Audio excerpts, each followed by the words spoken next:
And let me once again officially welcome everyone to today's webinar, Grow and Replicate Lessons from the Fresh Food Financing Initiative. Today's webinar is sponsored by the Government Innovators Network and the Malcolm Weiner Center for Social Policy at the Harvard Kennedy School. Today's moderator is Julie Wilson, who is the director of the Malcolm Weiner Center for Social Policy and is the Harry Kahn Senior Lecturer in Social Policy at the Harvard Kennedy School. And it's my pleasure today to welcome Representative Dwight Evans and John Weidman. Representative Evans is a member of the Pennsylvania House of Representatives. He has been representing the Northwest Philadelphia district for 3 decades. And during this time, he's done an enormous amount, not only for his district and for the city of Philadelphia, but also for the state.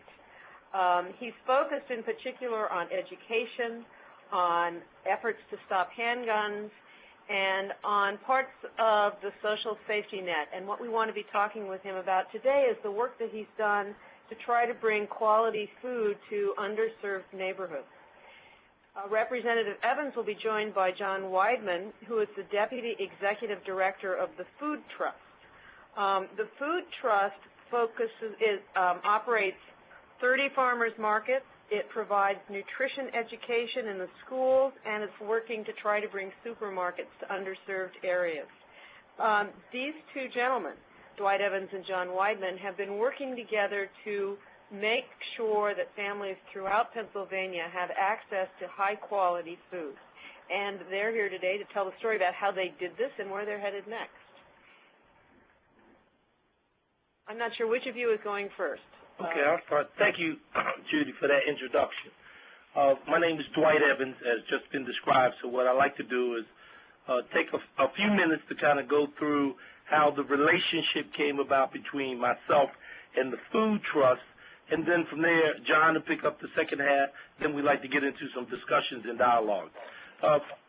First aspect of it to me is that the Pennsylvania Fresh Food Financing Initiative for me, is not just good policy, it's personal. I began, like most people, you learn to try to do something about your own health in the evening is basically how I formed an alliance with the Food Trust. From forming that alliance with the Food Trust, we came together around the issue of developing a farmer market in my legislative district. And the purpose of the farmer's market was to give community access to fresh food and vegetables. The market created a lot of energy in my community. And from the creation of that farmer's market, we really got to talking about the need of food deserts and the challenges of getting supermarkets and grocery stores in underserved urban and rural communities. The objective of the program was to find ways to help reduce the issue around obesity, healthy food availability, stimulating investment of private capital in low-wealth communities, and also to try to remove finance obstacles and lower operating barriers for supermarkets in poor communities. But it was also about creating jobs in neighborhoods. As a result of that particular discussion, the Food Trust did some mapping. And they did some mapping not just in the city of Philadelphia, and John can talk a little bit about that, but throughout the Commonwealth of Pennsylvania. As a result of their mapping, there were some hearings held by the Health and Human Services Committee. Once the hearings was conducted, it showed a grocery gap. Once the grocery gap, it laid the groundwork. And at that time, I was chairman of the Appropriation Committee. It laid the groundwork. We're talking about in the years around 2004, 2005. As a result of it laying the groundwork, what I was able to do is for 3 years be able to get $10 million each year for this particular initiative. And the initiative was used to bring 3 partners together. The Reinvestment Fund, a community development financial institution, the Food Trust, which you will hear from John, and the Urban Affairs Coalition to ensure that there was diversity involved in the initiative. So the 3 organizations, the Reinvestment Fund, the Food Trust, and the Urban Affairs Coalition. Prior to that, we never had in Pennsylvania a policy about food access that was coherent. The Fresh Food Financing Initiative connected the big challenges. Remember I mentioned to you the question around obesity and health, the generation of jobs, and the community transformation. So those were the three issues we were attempting to deal with, the obesity issue, the generation of jobs, and the transformation in the community. And you recall I said to you I championed $30 million over a 3-year period. As a result of challenging that $30 million, the Reinvestment Fund was responsible for coming up with the additional investment of $146 million in additional investment. As a result of that $146 million and that $30 million, we initiated 88 projects across the Commonwealth of Pennsylvania, which created and preserved 5,000 jobs. To repeat that, preserved and created 5,000 jobs. So the first aspect, there was an economic stimulus of about $165 million in private investment, generated 5,000 jobs, neighborhood economic development, markets provide anchors to community. To the aspect I talked to you about community transformation, and then health care, fighting childhood obesity. As a result of this, I took this idea and presented it to some people in the White House. As a result of presenting the idea to the people in the White House picked up on the idea, and the concept went from Pennsylvania to the White House to where the President of the United States and the First Lady, as you know from an initiative called Let's Move, picked up on it and put the initiative in the federal budget. And I think it's in the next year's budget, which John can speak to that issue. So basically, the whole idea was not a simple concept of just building grocery stores, and it was not just about building supermarkets. It was about working with people in their lifestyles, community transformation, health care, and job opportunities is basically. So what I like to do is turn it over to John and let John pick up on the specifics. John? Yes, thank you very much, Representative Evans.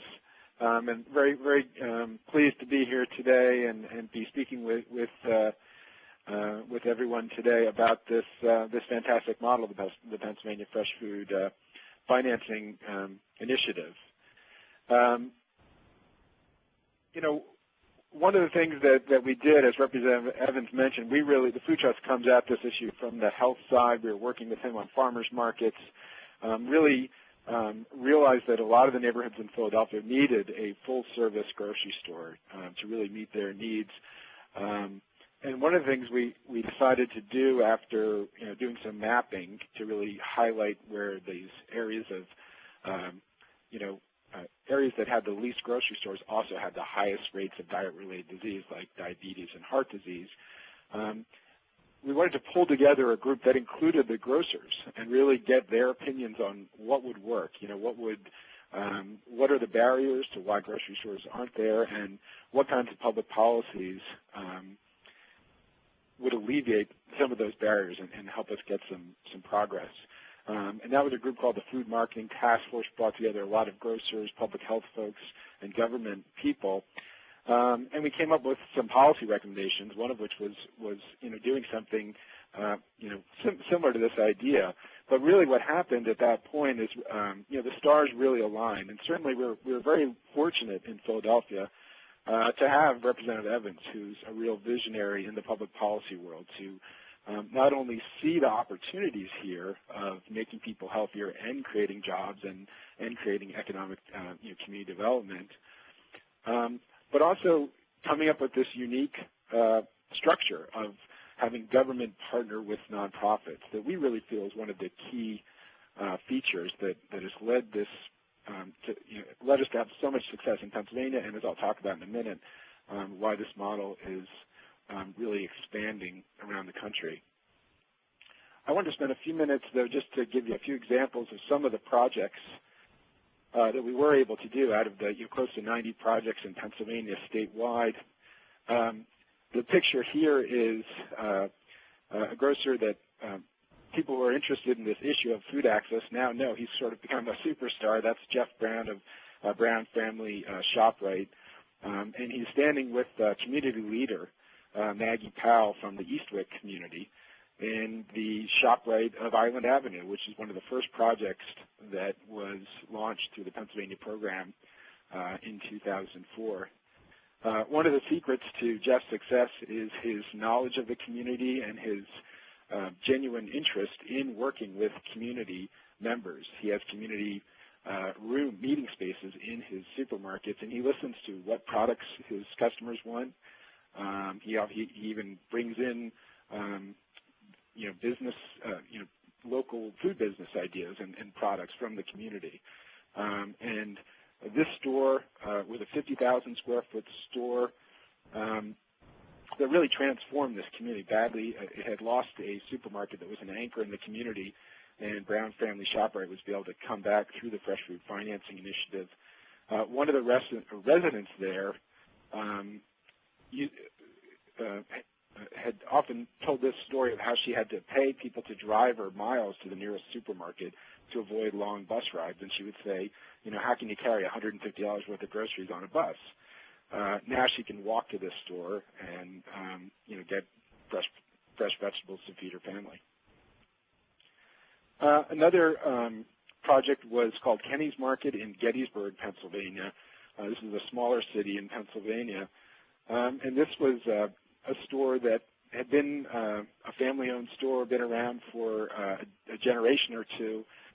They needed to make some really big capital improvements in order to stay competitive and to stay in the business, and just didn't have the capital. Grocery stores, it's a low-margin business, 1% to 2% profit margins, and sometimes this is the problem where stores that are successful in terms of bringing in revenue, it's hard for them to make the capital improvements to stay in business. So this store is able to get a grant and expand in Gettysburg and stay at the downtown store in Gettysburg. And the owner, Mr. Hoover, he was someone who was, pretty skeptical at first of getting involved with a government program. That was not something that he really felt that he would ever be involved with. But he became such a fan of the program, he ended up coming to testify at state hearings in Harrisburg in favor of it, just kind of gave it rave reviews for its how user-friendly and customer-friendly the program was to grocers.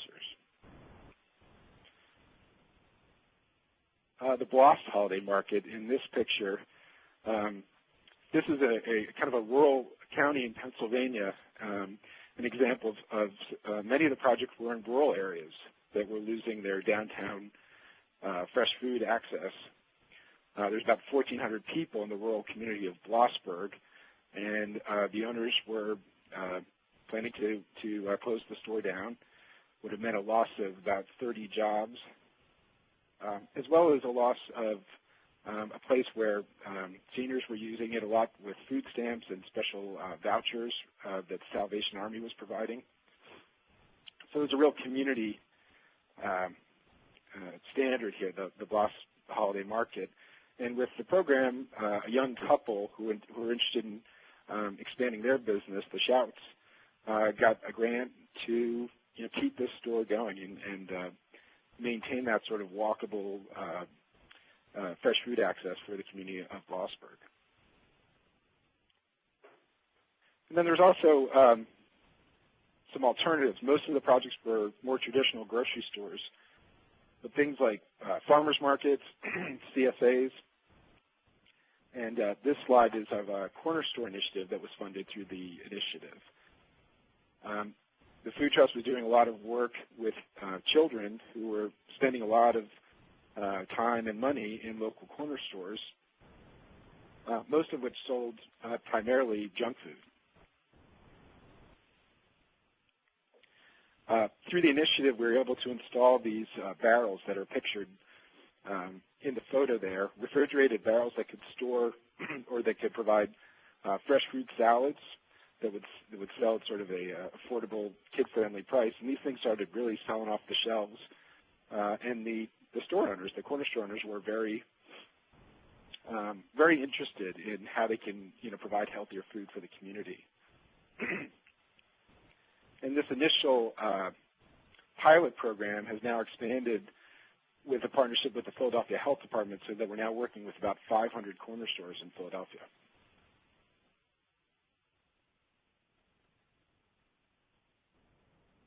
And then one of the real exciting things is how much interest there is in this model in states across the country. So with funding from the Robert Wood Johnson Foundation, the Food Trust has been working in many states who are interested in this model and doing a similar task force process where we work with grocers and other community stakeholders. And the results have been fantastic. In the state of New York, last year launched the Healthy Food, Healthy Communities program. The lead agency there is called LIFT, the Low Income Investment Fund, and they played the role that the Reinvestment Fund played in Pennsylvania. And really, the community development financial institutions are really a big key to how these fresh food financing programs work. As Representative Evans said, they have the community development expertise and the lending expertise. We're also very excited that the City of New Orleans is close to launching a fresh food retailer initiative, and that's coming very soon, and there's lots of interest in many other states around the country. And then finally, again, as Representative Evans mentioned, both the First Lady and her Let's Move initiative is very focused on grocery store access, and President Obama has included funds in his budget, both 2011 and 2012, to create a national healthy food financing initiative. And the Food Trust has been really excited to be working with PolicyLink and the Reinvestment Fund on this project, as well as national associations of grocers like the National Grocers Association and the Food Marketing Institute and many other organizations. A lot of interest in creating a national program that will have the same kind of impacts that the Pennsylvania program has had. And I'll stop there and take questions. John, if I can piggyback on one last thing, Jude. As a result, you heard John describe to you about the farmer's market. We talked about the supermarket and the grocery store. We talked about the Healthy Corner Initiative. As a result of this discussion in the state capitol, which is in Harrisburg, there's something called the Hunger Caucus. And from a spinoff from this discussion, we established a garden on the state capitol grounds where from that garden, we now provide food to the food banks. So when we grow the product, we provide. So from the spinoff of all the things that John just described to you, from the farmers market to the Healthy Corner Initiative to the fresh food financing, and now the garden initiative that is at the state capitol in Harrisburg, we now actually have a garden feeding into the food bank. So those are just the spinoffs, and I'll stop from there.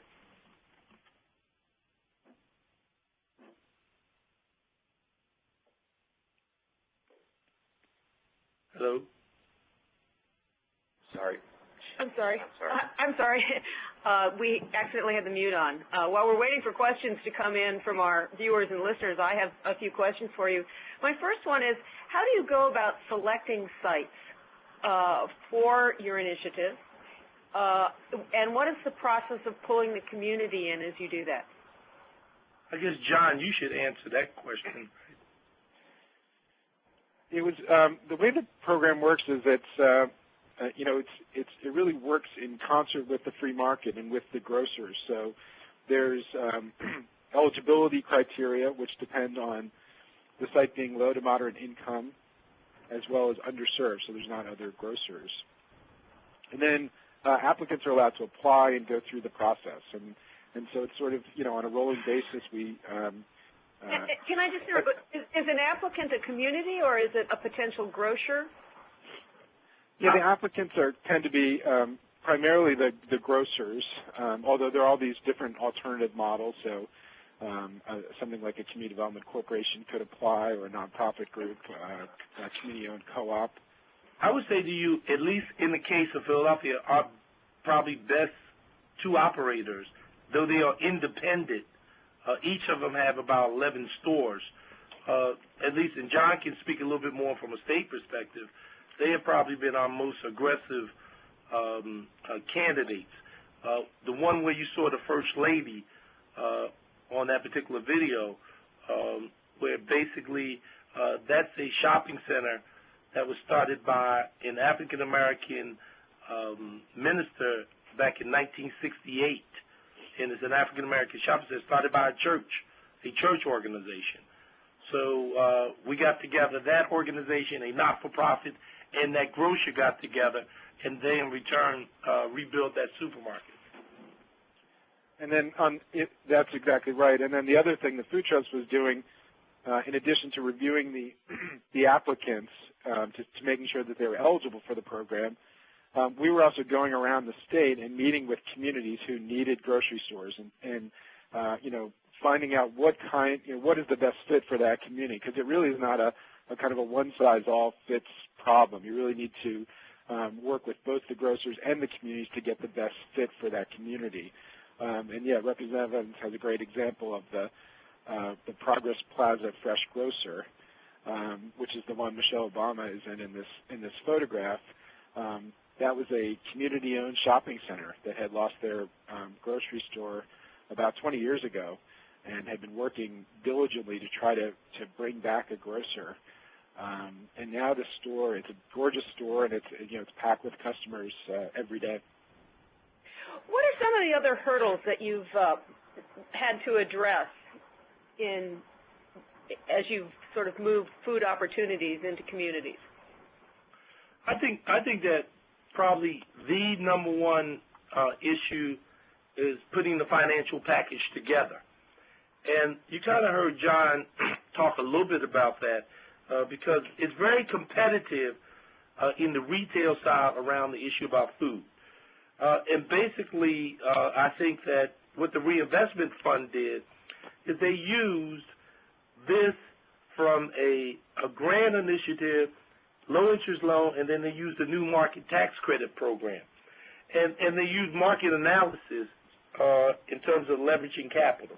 So it's a combination of the fresh food financing. They used initially grant, they used low interest, they used new market tax credit, obviously the federal initiative, and putting it together.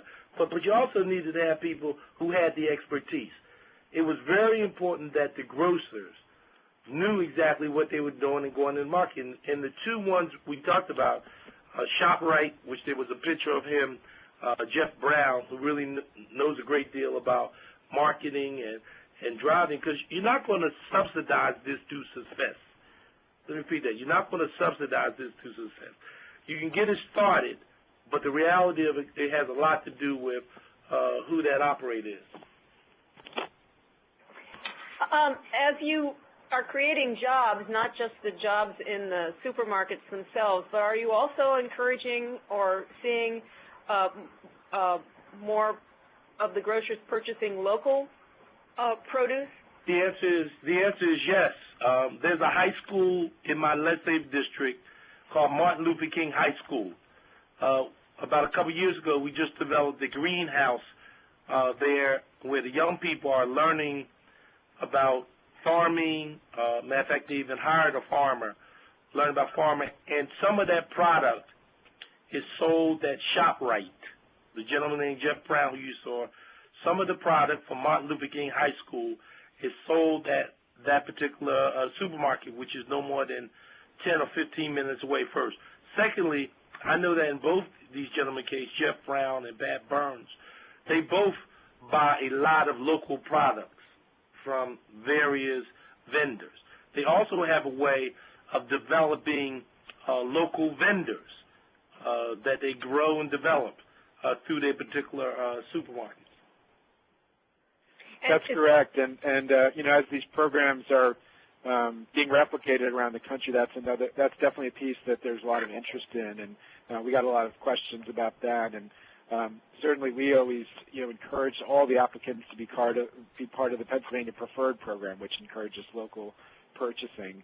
There was another project in the West Oak Lane section of the town there was a project of the Weaver's Way Co-op, a community-owned co-op, and they actually developed their own urban farm, and they have some of their own produce that they grow in Philadelphia in the store. One of your goals was to focus on residents of the community and their food consumption patterns and their health. Have you seen any changes in food consumption and health? I think that we have started I'm coming back to the local high school, Martin Luther King High School. We have begun to conduct cooking classes at that particular high school. Mm-hmm. We have talked about the element of how do you cook certain foods and what are the things that you need to know. We just started that within the last year in terms of community luncheon. So that is brand new. What John could probably talk to you about, John, if you talk a little bit about at Progress Plaza when we had the Johnson & Johnson people come in, you talk a little bit about that initiative doing with Robert Wood Johnson that you're doing with Temple University? You recall that initiative? Yeah, well, I think there's a study that's being done on the Progress Plaza Fresh Grocer, and the study basically did a pre and they've done the post as well, and now they're writing it up. And this was Penn State and NIH, National Institutes of Health. Basically, they're going to look at a lot of things, but certainly what is the impact on people's diets and people's buying behavior. So we should have some good data. That study's due out this summer. And then we also worked on a study called the Grocery Gap with PolicyLink, which is a national organization that's been working on this issue. And that was a compilation of over 100 studies that looked at the impact of what having a grocery store does for a community. And, the evidence is really there that, that not only do you show that when you have a grocery store, people buy more fruits and vegetables, but even things like, incidence of body weight, body mass index being lower in, adolescents in communities with a grocery store. So there's lots of good data on grocery store access being linked to better health. And we're going to have some specifics on the Pennsylvania Fresh Food Financing Initiative soon. Do you have any projects underway right now? Any new ones? Yes, I would say we do.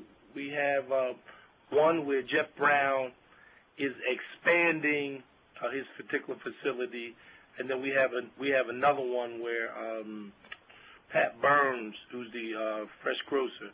We have those two initiatives, yes. And have you run into any particular difficulties with the downturn in the economy, or have you been able, because of your financing system that you have set up, have you been able to keep moving forward at a pretty steady pace? Yes, to the issue, the finance situation has changed the environment. So there's no question that has changed the environment. But I would argue, sort of like with the healthcare debate that's going on, where we're trying to shift from kind of a sick system to a wellness system, I would argue in a critical time more than ever before, this type of strategic investment is needed. I only thought about this investment for $30 million. So this is not something that is currently in the budget. It was only on the basis of $30 million commitment. It was not something that should be there. But what I was hoping for is that this would spark an initiative from private investors. I believe that it has. It has given people a sense that this is viable. But on the other hand, I think when we look at the whole healthcare debate and food being medicine, there's more of the reason to have this kind of initiative, because when you talk about the whole healthcare debate, you want to talk about dealing with wellness on the front end, not the back end.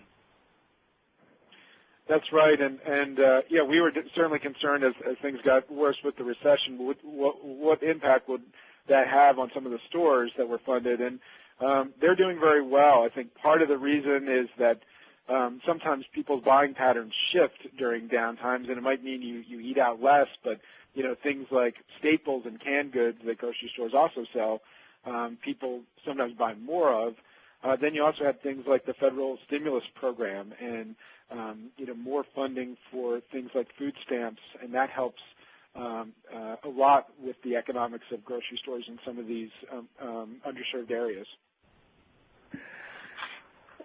As you work with people in other states, what are some of the challenges that they're running into that maybe you didn't face in Pennsylvania, and what seem to be the common challenges across the country?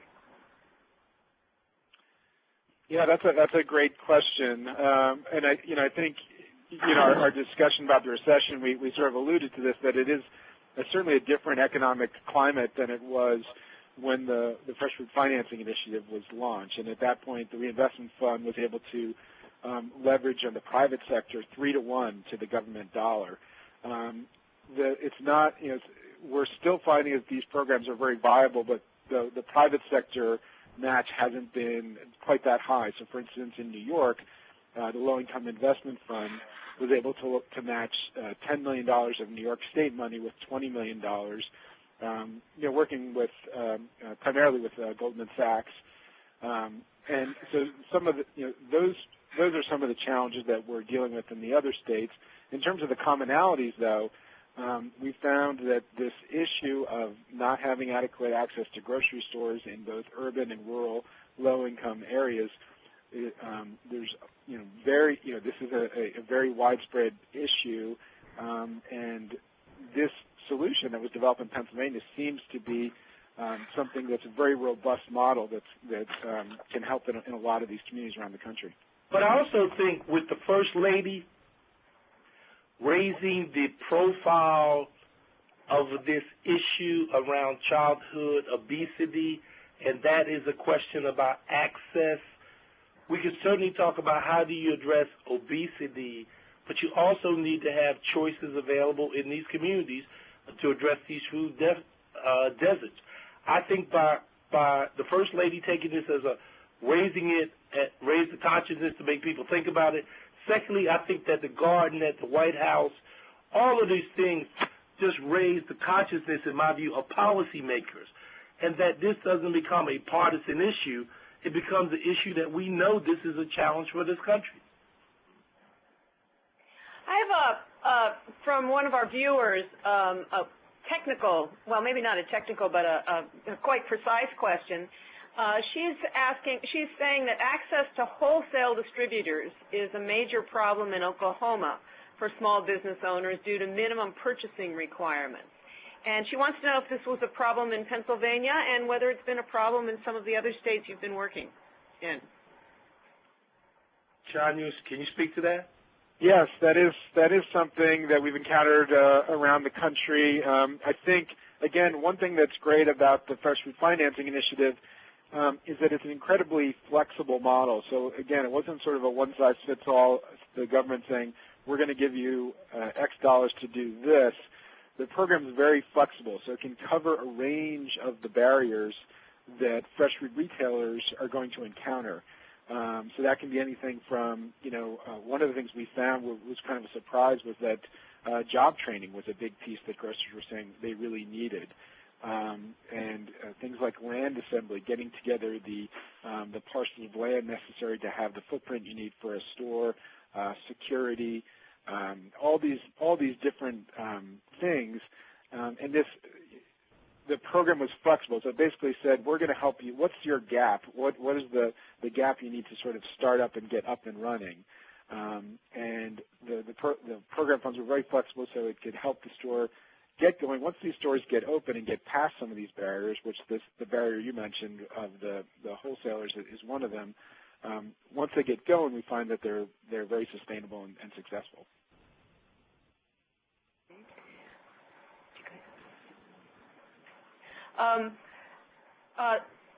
Some people have been writing in asking about the financing. I know you've been discussing the financing, but I was wondering if there's anything you'd like to add to your description of both the challenges, the successes, and how this is working out, how you attract the private investors.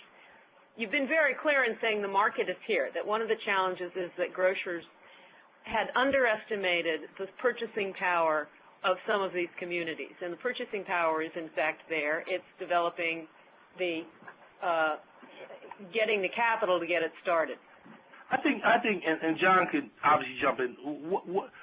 What I saw is that initially in us approaching this, is that the pot of money was used as an incentive base. I mentioned to you it tended to be piggybacked with an initial aspect of a grant in the ballpark of $250,000. I think about $250,000, and it really depended on the finances. And John's a lot closer to that than I am. He can speak with the Reinvestment Fund. So that's one aspect of it. The other aspect of it was what we looked at in Pennsylvania. We have a lot of initiatives around machinery, what you call redevelopment assistance. So we have a lot of initiatives on the economic stimulus. Under the previous governor, he had a stimulus program started like I think it was in 2003, 2005.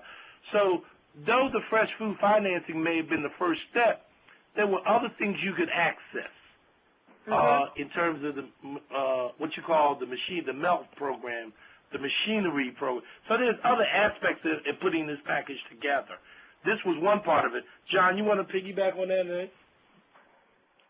No, I think you said it exactly right. It was, and again, we were very lucky to be working with the Reinvestment Fund, who had this expertise about, they really had the expertise about the market and, community development lending and financing, and putting together the right package of, financial tools to make these stores work. And as you say, the purchasing power was there in these communities. The problem was just getting that capital together, the startup costs, and that was the real breakthrough. Once we figured out if you can close that gap that you need just to get the projects off the ground, running, open for business. Once they're open for business, everybody eats, and these stores do very well. How is Walmart getting into the grocery business affecting what you're doing? Well, look, I think that Walmart, like any other vendor or grocer, suddenly realized that there was gold in those hills. So let's put this in context. We've been talking about this since 2004. And I think that Walmart probably did not think, and I know that they have been looking at Chicago, New York, and other places. I think they suddenly realized that there was opportunity. Now, clearly, at least in the area I'm in, there's not been any Walmart stores announced. And obviously that would be a challenge because historically, and I'll just say, I think that, by the nature of the way they do vending, it creates some problems for other grocers. But I believe that these grocers we have can be competitive with anyone and can operate. But I would say to you, a decade ago, when we started almost a decade ago, Walmart never considered the kinds of inner city stores. That's only relatively recent. They didn't consider 10 years ago. When we started the Fresh Food Finance Initiative back in 2004, here we in 2011, Walmart had never talked about that. And I would say probably why they're looking at it, because they see opportunity. Now, obviously that's great for the consumer, and that's great for workers. But, it really depends on how they come into the market. Right, and in Pennsylvania, we really saw this initiative led by independent grocers, family-owned businesses who owned maybe a few stores or maybe 10 stores. The independents really had the knowledge of the community, and they could make these stores work by working directly with the community and not having sort of a cookie-cutter approach.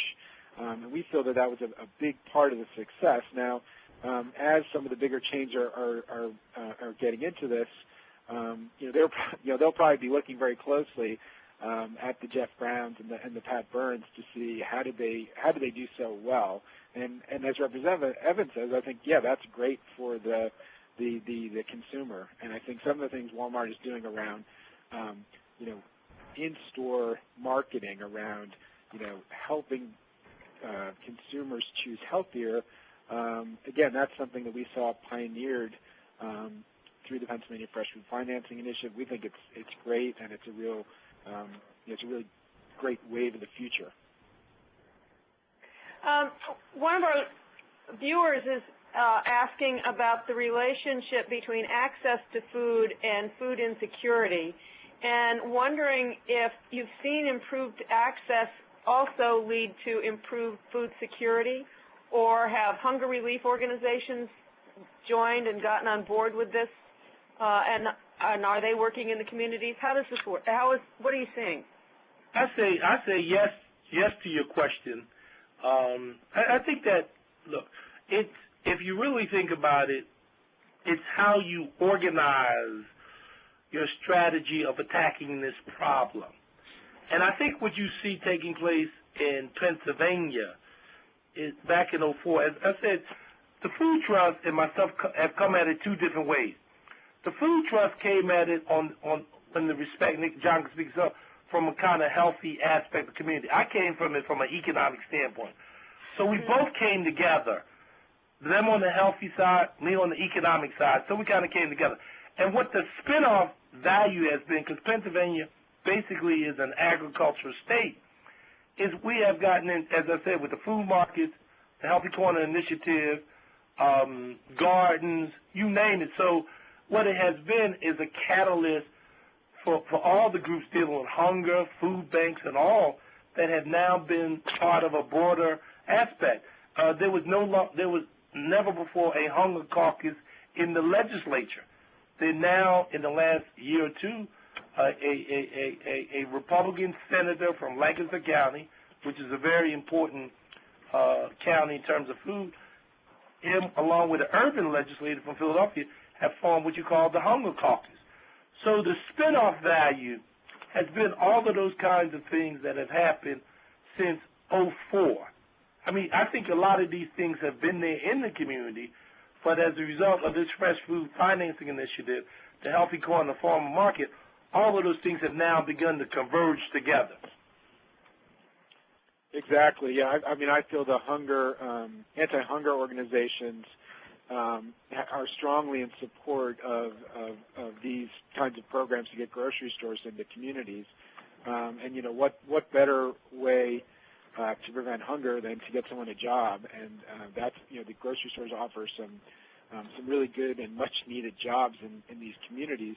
And then grocers have always long been part of the anti-hunger movement, and you often see grocers as on the board of the local food bank, donating extra produce, et cetera. So the grocers are great partners in preventing hunger, and I think access to grocery stores is now seen as a key component to any sort of anti-hunger agenda. You've talked about your financial partners and community partners. I'd like to ask about a couple of other partners. One is on the state government side, have you seen efforts to increase enrollment in SNAP, the new food stamp program? And have you built any partnerships with public health or the health department to combine this access to food with pro-healthy diet campaigns? I would say, and John can speak because he's on the ground, I would say yes to all of those questions. The previous Secretary of Public Health at the state level had taken an aggressive initiative. I know the local one John can speak about because, as a matter of fact, we just had a meeting a couple of weeks ago with the mayor's chief of staff, and John can speak to that. The answer is yes to all those kinds of things. I think that, again, what the symbolic aspect of the Pension Finance Food Initiative has done is brought all those groups together, and I then kick it over to John. John? Right, yeah, I really think it's a very exciting time where health departments, city and state health departments are really looking at the food environment and really starting, we have all this great GIS mapping technology to see where are the areas that don't have access to healthy food.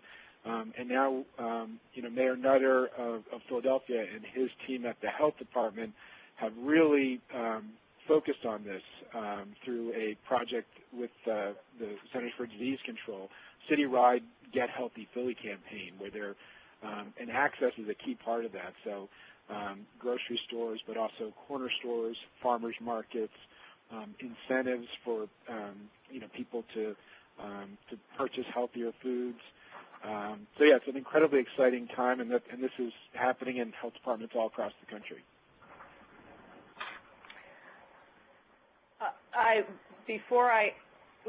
we had a question here that I think someone wrote in response to a previous listener's question, and I just want to read this response. It was suggestion for those having a hard time finding wholesale providers, contact the Oklahoma Food Cooperative and see if some of the members might be willing to work with you or work with your local extension agents about aggregation and subsequent distribution. Are you working with the extension agents and the agriculture programs in the universities at all? Yes. Penn State has one that we work with.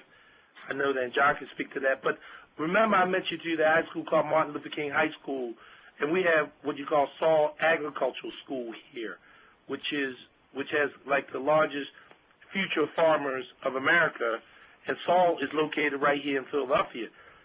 So Saul Agricultural School, Penn State, and I mentioned to you Martin Luther King has only in the last 3 years have we put the greenhouse there where they're growing. So we're beginning to see this initiative grow further than just the supermarket, but the whole aspect about agriculture, the aspect about entrepreneurship, vendors leading up to wholesale. We're beginning to see the growing of this whole movement.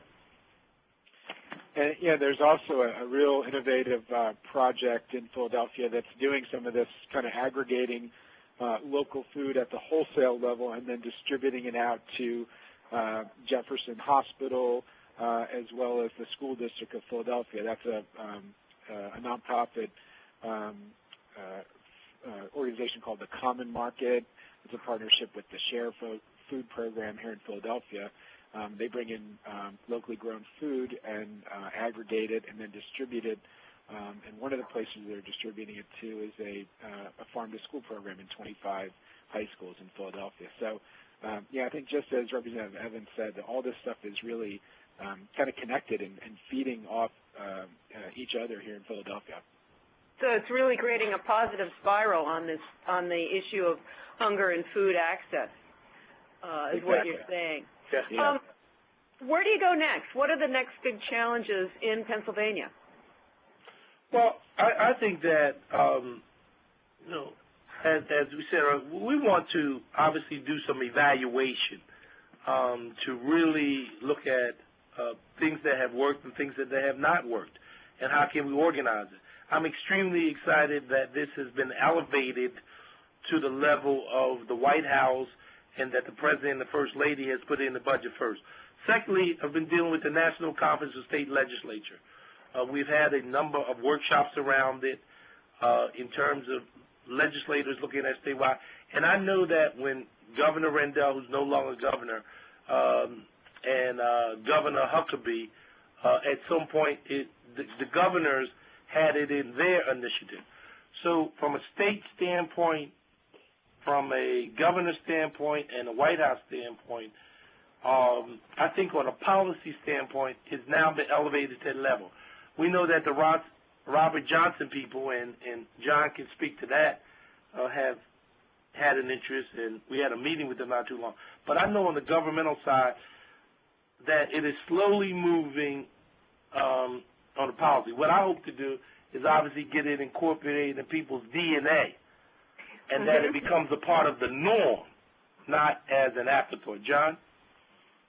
Exactly, and and I think where we go is, yeah, exactly right. The the First Lady has called for the elimination of these food deserts over the next 8 years, and that's a very that's very possible. This is I think we've shown in Pennsylvania that this is a solvable problem. These grocery stores work very well in these communities, and with the emphasis that the White House has put at the federal level, as well as Congress. So there's bipartisan legislation that was introduced last year with Senator Gillibrand from New York, Senator Casey from Pennsylvania, Representative Allison Schwartz in the House, Representative Michael Burgess from Texas. So bipartisan legislation to create a healthy food financing initiative to support the President and the First Lady's vision for this. I think that's where we go. And if a state were to come to you and say, this is really exciting, what's my first step if I want to do what you're doing, what would you tell them? That's a good question. Well, repeat that question again, Julie. Repeat that last part. If someone listening to this program says, boy, this is really exciting, I'd like to do in my state what they're doing in Pennsylvania, what would you suggest they do first? Bring the food trust in. And let them do what I think is essential of the element is the mapping and the research. I think the mapping and the research, I think once you do the mapping and the research, that in return can drive the policy makers. But what is so important, and I know we're having a difficult time economically, I know you're bad, but I think, you have this debate over big government versus little government, no government versus too much government. But this is a question about smart government versus dumb government. And if you really believe in strategic thinking,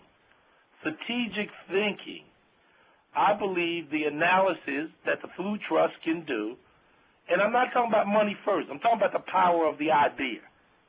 And you got to look at the strategic aspect of it, because I know in this day and age when everybody hears, oh, there you go with a new program. No, I think you could be very smart in how you approach it, versus the element of thinking we're going to put the money first.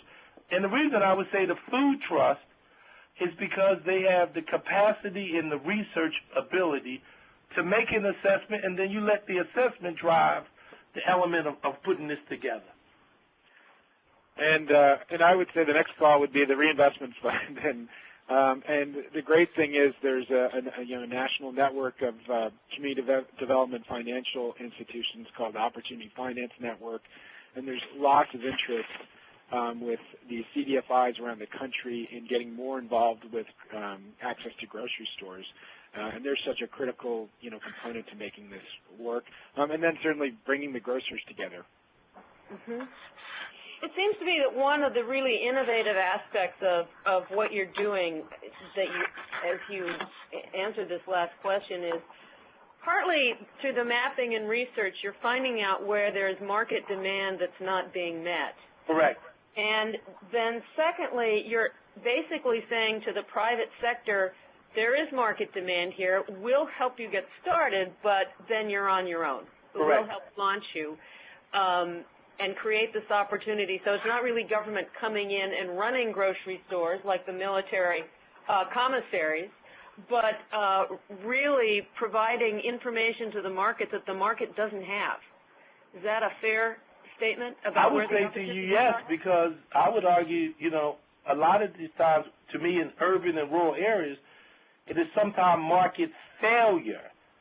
And the key thing I said to you, I could point out to you rural. In a lot of rural communities, they do not have this access available to them. So what we were able to show and to demonstrate to them that there's opportunity there.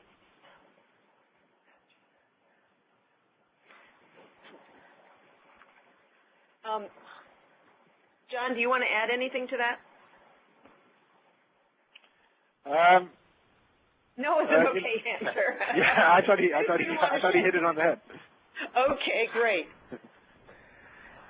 Well, this is Jim Cooney again. I want to thank our panel and our moderator for putting on a great event. Before we adjourn, I would just like to call your attention once more to two things. First of all, many of you have probably accessed this already, but we have a resources page relating to this event with a lot of useful links. The Food Trust website, of course, is on there, and several websites that discuss the Fresh Food Financing Initiative in detail from the various angles and from the various stakeholders' perspectives. And we encourage you to check that out. And we also have upcoming events, as I mentioned at the beginning, including one tomorrow, New Pipelines for Social Innovation, and that's having to do with the changing face of recruitment opportunities and impact in